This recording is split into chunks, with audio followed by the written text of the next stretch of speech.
Hola, ¿qué tal? Bienvenido a este nuevo video. Gracias por estar aquí. Hay que hablar un poco acerca de una de las películas que llegó este fin de semana a carteleras comerciales en nuestro país y que plantea un ejercicio fílmico bastante interesante y sobre todo que puede resultar de mucha utilidad para nuestra sociedad, para nuestro país y en general para el mundo. Estoy hablando de la película El atentado del siglo Utoya del cineasta noruego Erik Poppe, quien plantea una revisión muy peculiar al caso de los atentados del 22 de julio de 2011 en Noruega. Este caso recibió mucha atención mediática, mucha cobertura, se difundió muchísimo, seguramente ustedes lo habrán escuchado en su momento y debido a esto, pues obviamente no queda fuera dentro de la mirada de los directores de cine y ya se han realizado algunos documentales y también películas de ficción como la que en esta ocasión nos ocupa. Pero antes de hablar un poco acerca del atentado del siglo Utoya, hay que hablar de una película que también se realizó el año pasado y que se estrenó en el Festival de Venecia y que también se liberó ya hace un par de meses en la plataforma de películas más conocida. Estoy hablando de la película 22 de julio, que aborda precisamente este mismo caso, pero de manera diferente a el atentado del siglo Utoya. ¿Qué tienen de diferencia? Bueno, para empezar, 22 de julio es una obra del director británico Paul Greengrass, quien ustedes recordarán por películas como Vuelo 93 o también por Domingo Sangriento, que son películas muy parecidas a 22 de julio porque abordan ataques y los aborda desde un tema, desde una perspectiva muy cercana al documental, pero una ficción dramática, algo que se conoce como docudrama. Paul Greengrass se centra un poco más en el juicio posterior del atacante del 22 de julio. Y es que el 22 de julio en Oslo, un hombre que se identifica a sí mismo como un ultraderechista, identificado como Anders Breivik, él realizó un ataque pues muy lamentable. Primero detonó una bomba en una sede gubernamental en donde se encontraba en esos momentos el primer ministro y esto creó una confusión, un caos en la capital y él aprovechó esto para irse a un lago cercano a Oslo donde en medio de este lago hay una isla, una pequeña isla, donde se estaba realizando en esos momentos un campamento de verano de jóvenes afines al Partido Laborista que se encontraba en esos momentos en el poder.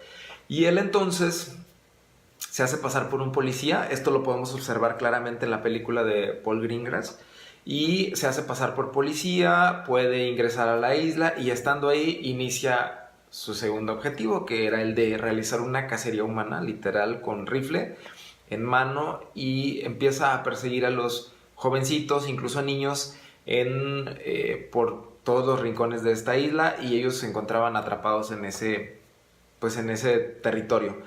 La cuestión aquí es que esta parte del ataque es abordado en la primera parte de la película de Paul Greengrass y se centra posteriormente en el juicio que se llevó a cabo contra Anders Breivik y es ahí donde radica la principal diferencia con el atentado del siglo Utoya, porque Erik Poppe en su película nos plantea un ejercicio fílmico bastante interesante, porque él se centra específicamente en la cuestión de la cacería que lleva a cabo Anders Breivik al interior de la isla. Esta cacería que duró alrededor de 72 minutos antes de que la policía lograra llegar a esta isla y antes de que lograran detener a este hombre. Y esos 72 minutos es lo que dura justamente el ataque dentro de la película de Erik Poppe. Es un solo plano secuencia, es una sola toma sin cortes en la que vamos a ir acompañando a la protagonista. Es una chica de nombre Kaya, quien acudió a este campamento en compañía de su hermana. Y cuando empiezan a escucharse los primeros disparos, ella pierde el contacto con su hermana porque empieza la confusión, todos empiezan a correr por sus vidas y obviamente pues esto se muestra en pantalla tal cual. ella empieza a refugiarse, a resguardarse y a correr, y entonces nosotros como espectadores lo que vamos a ver en pantalla es precisamente eso, cómo la cámara se convierte en pues en la mirada de un joven o de una joven que están corriendo por su vida y que están tratando de resguardarse o de esconderse en distintos sitios de la isla. Al momento de verla seguramente se van a quedar con, sobre todo si no están muy bien informados de este tema, se pueden quedar con interrogantes al momento de estar viendo esta película y decir, bueno, es que ¿por qué no se ve al asesino en ningún momento? ¿Por qué solamente se escuchan los disparos a lo lejos? ¿Por qué no hay información de qué está pasando? O sea, solamente está la acción, solamente está la tensión, el terror, incluso el miedo, pero no sabemos a ciencia cierta qué está pasando. Y es que, bueno, ahí radica también la riqueza de esta película, a mi consideración personal, es que pues en el momento en que ocurre una situación así, pues no sabemos cómo vamos a reaccionar, y seguramente lo que va a privar es una falta de información. Entonces de ahí la importancia de esta película y el ejercicio fílmico tan interesante que plantea, muy cercano casi al documental. También otro de los valores de esta película es que nos acerca precisamente a eso que sintieron las víctimas, al igual que la película de Paul Greengrass, 22 de julio. Ambas películas nos acercan a lo que sienten las víctimas, ¿no? A la injusticia, a ese momento tan lamentable, y cumplen con poner el foco de atención sobre este tema, porque también para eso sirve el cine. No solamente es entretenimiento, sino también para poner el dedo sobre los temas que se requieren. Un ejemplo de esto, para poder explicarme mejor, es la película Roma de Alfonso Cuarón, que pues debido a toda la conversación que se generó acerca de ella, el debate, bueno, ahora también estamos hablando acerca de los derechos de las trabajadoras domésticas. En este caso, ahora nosotros, al hablar de estas dos películas y en especial de la película de Eric Pope, podemos hablar acerca de que pues estos ataques pueden ocurrir en cualquier momento, no sabemos si alguna persona lo está planeando. De hecho, en la película de Paul Greengrass, el personaje del atacante terrorista, él en una de las últimas escenas, él dice que hay más hombres como él, o más personas más bien como él, planeando ataques y en cualquier momento pueden desatarlos.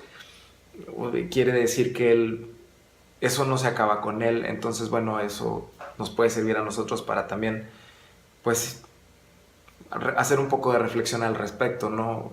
Porque además estos casos de intolerancia y de ataques también se siguen presentando. Simplemente pues lo hemos visto, ¿no? Cercanamente. Por ejemplo, lo que ocurrió en Las Vegas en 2017, a finales de 2017, cuando un hombre desde un hotel empezó a dispararle a la multitud en un concierto de música.